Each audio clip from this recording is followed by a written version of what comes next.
2 सप्टेंबरला राज्य सरकारनं काढलेल्या GR मध्ये काय सुधारणा करावी हे जरांगे पाटील यांनी स्पष्ट करावं अशी मागणी राष्ट्रीय ओबीसी महासंघाचे अध्यक्ष बबनराव तायवाडे यांनी केलेली आहे आणि त्यांच्याशी या सगळ्या संदर्भात सविस्तर बातचीत केलेली आहे आमचे प्रतिनिधी प्रवीण मुधोळकर यांनी।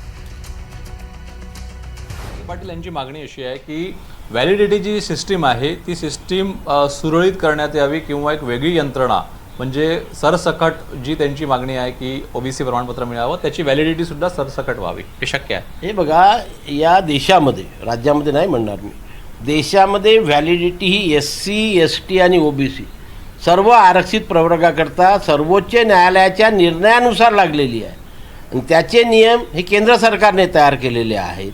त्याच्यामध्ये बदल करण्याचा राज्य सरकारला कुठलाही अधिकार नाही आणि म्हणून जो राज्य सरकारला अधिकारच नाही किंवा केंद्र सरकारला सुद्धा अधिकार नाही, कारण ते सुप्रीम कोर्टाने दिलेले निर्देश आहेत, तशा प्रकारची मागणी करून ती मागणी कधीच संविधानाच्या चौकटीमध्ये बसत नसल्यामुळे किंवा न्यायालयाच्या याच्यामध्ये नसल्यामुळे सरकार पूर्ण करू शकत नाही ना। काय सरकार काय त्याच्याकरता हे नाही आहे।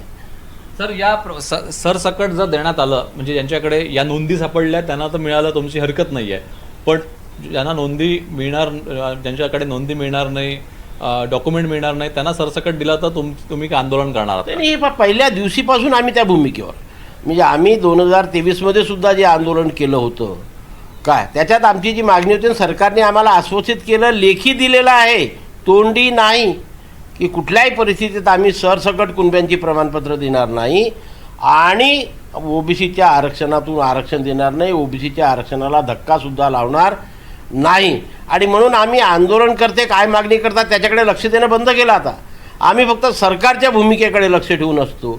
सरकारने आम्हाला जे आश्वासित केलेलं आहे त्या आश्वासनामध्ये बदल करण्याच्या मानसिकतेमध्ये जे आहे असं ज्या दिवशी आमच्या लक्षात येईल त्या दिवशी या राज्यातील 60% ओबीसी समाज हा रस्त्यावरती येऊन आपल्या संविधानिक आरक्षण आणि अधिकाराचं रक्षण करण्याकरता कालही सज्ज होता, आजही सज्ज आहे आणि उद्याही सज्ज राहणार। त्या प्रकरणामध्ये मनोज जरांगे पाटील विरुद्ध बबनराव तायवाडे हा जो संघर्ष सुरू आहे यात आगामी काळात काय काय होतं याकडे लक्ष ठेवावं लागणार आहे।